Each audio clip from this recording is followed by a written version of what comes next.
Have you ever needed to tell your manager that you made a mistake? Or maybe you had to speak up when a coworker took credit for your work. Your heart starts beating fast. Your hands feel cold. You think, maybe I should just stay quiet. If this sounds like you, you're not alone. And you're in the right place, because today we're talking about something that makes almost everyone nervous: difficult conversations at work.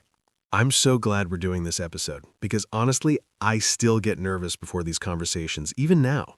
That's completely normal. Even people who've worked for years feel that way. The difference is they've learned some tools to handle it better, and that's exactly what we're going to share with you today.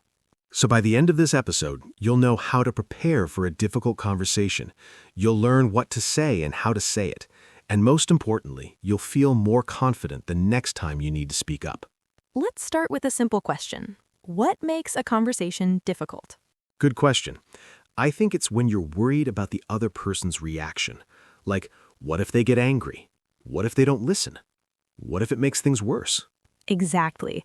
A difficult conversation usually has three things. First, you're worried about how the other person will react. Second, there's something important at stake, like your reputation or your job. And third, you're not sure what words to use. Right. And I think a lot of beginners believe they should avoid these conversations completely. That's a big mistake.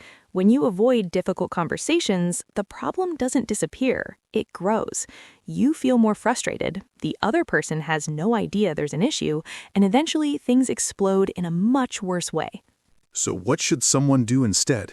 First, change how you think about these conversations. Don't see them as conflict. See them as problem solving. You're not attacking someone, you're trying to fix something together. I like that. Problem solving sounds less scary than conflict. Exactly. Now, let me give you a simple process. Step 1, prepare before you speak. Step 2, choose the right time and place.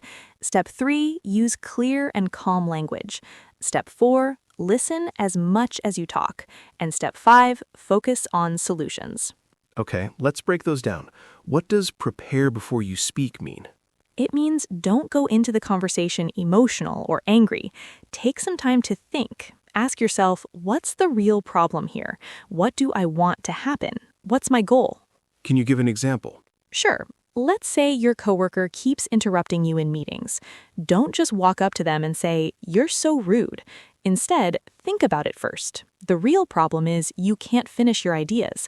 Your goal is to be heard. So your conversation should focus on that. That makes sense. So you're not attacking their personality, you're talking about the behavior. Exactly. And that's a very important point. Always focus on the behavior, not the person.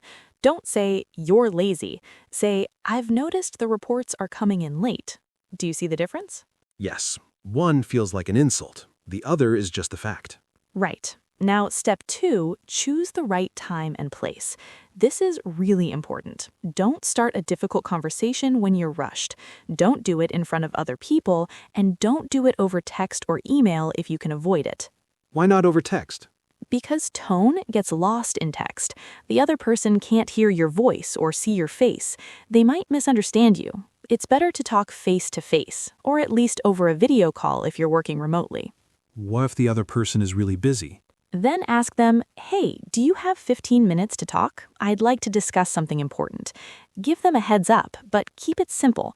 Don't say, "We need to talk." That sounds scary. True. That phrase always makes me nervous. Me too. Okay, step 3, use clear and calm language. This is where a lot of people struggle. They either sound too aggressive or too apologetic. What's the right balance? Be direct but kind.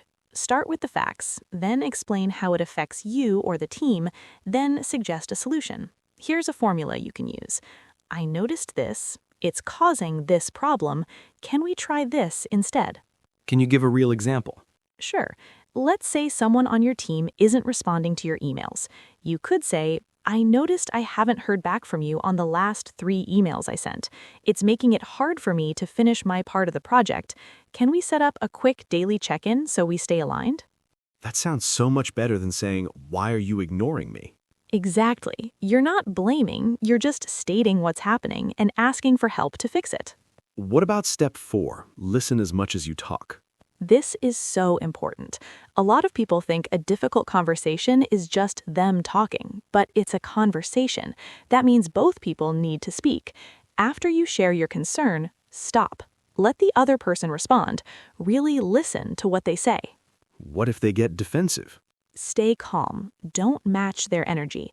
You could say something like, I understand this might feel surprising. I'm not trying to blame you. I just want us to work better together. Can you help me understand your side? So you're giving them space to explain. Yes, because sometimes there's information you don't have. Maybe they're dealing with something you didn't know about. Maybe there's a misunderstanding. You won't know unless you listen. That's really fair. And what's step 5 again? Step 5, focus on solutions. Don't just complain about the problem. Come prepared with ideas and ask the other person for their ideas too. The goal is to leave the conversation with a clear next step. Like an action plan. Exactly, even if it's small. For example, we'll check in again on Friday, or I'll send you a reminder the day before the deadline. Something concrete that both of you agree on. This all sounds good in theory, but I think people are still going to be scared. Can we talk about a real situation? Absolutely. Let me tell you about Maha. She was a fresh graduate. She got her first job as a marketing assistant. She was excited, but also really nervous. One day, her manager asked her to create a social media post. Maha worked on it for hours. She was proud of it. But when she showed it to her manager, he said, "This isn't what I asked for. Do it again." Oh no, that must have felt terrible. It did. Maha felt embarrassed. She thought, maybe I'm not good at this job. But instead of redoing the post immediately, she took a breath. She remembered what we talked about. She needed to have a conversation. What did she do? She waited until the end of the day. Then she asked her manager, "Do you have 10 minutes? I want to make sure I understand what you need." Her manager said yes. So Maha said, "I worked hard on the post, but I realized it didn't match your vision. Can you help me understand what you were looking for? That way I can get it right next time." Wow, that's brave. It was, but notice what she did. She didn't say, "You didn't explain it clearly." She didn't blame. She focused on understanding, and her manager appreciated that. He explained in more detail. He even apologized for not being clearer the first time. After that, they started having better communication. That's such a good example. So even when you feel like you failed, you can still turn it into a learning moment. Exactly, and that's the power of difficult conversations. They don't have to be fights. They can be opportunities to improve. Okay, so let's talk about practical tips. What should a beginner do right now to get better at this? Great question. Here's tip number 1. Practice with small conversations first. Don't wait for a huge problem. If someone forgets to reply to your message, practice saying, "Hey, just checking if you saw my last message." It's small, but it builds your confidence. So start small. Yes. Tip number 2, write down what you want to say before the conversation. You don't have to read it word for word, but writing helps you organize your thoughts. It makes you feel more prepared. That's smart. What's tip 3? Tip 3, use I statements, not you statements. Say, "I feel confused when deadlines change at the last minute." Don't say, "You always change deadlines." See the difference? Yes, one is about your experience. The other sounds like an attack. Exactly. Tip 4, take a pause if you need to. If the conversation gets too emotional, it's okay to say, "Can we take a 5-minute break and come back to this?" That's better than saying something you'll regret. And tip 5? Tip 5, follow up after the conversation. A day or 2 later, check in. You could say something like, "I just wanted to say thank you for talking with me the other day. I think we're on a better track now." This shows maturity. It also keeps the relationship strong. These are really good. I feel like anyone can do these. They can. It just takes a little courage. And the more you do it, the easier it gets. What if someone is still thinking, but what if it goes wrong? What if the other person gets really angry or defensive? That's a fair worry. Here's the truth. You can't control how someone else reacts, but you can control how you show up.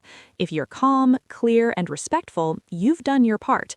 And most of the time, people respond better than you expect. What if they don't?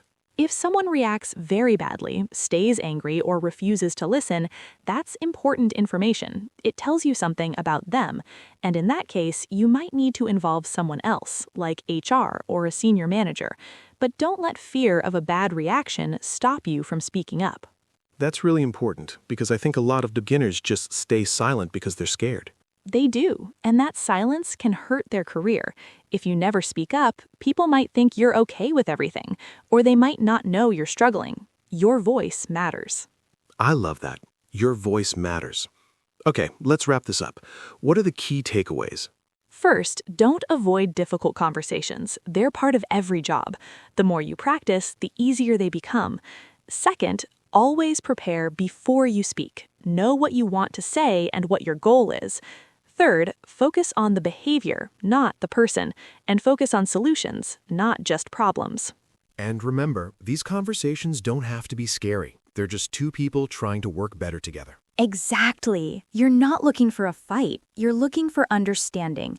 And when you approach it that way, most people will meet you halfway. So if you're listening to this and you've been avoiding a conversation, maybe it's time to take a small step. Write down what you want to say. Practice it once, and then find a good moment to speak up. You might be surprised at how well it goes. And even if it's uncomfortable, you'll feel proud of yourself for trying. And who knows, that one conversation could change your entire work experience. It really could. All right, that's it for today. Thanks for listening. If this was helpful, come back next time. We'll be talking about how to ask for help at work without feeling weak. Until then, remember, you have the right to speak up. Your thoughts and feelings are valid, and difficult conversations are just part of growing in your career. Take care, and we'll talk to you soon. If you enjoy this video, don't forget to like, share, comment, and subscribe to our channel for more daily podcast video.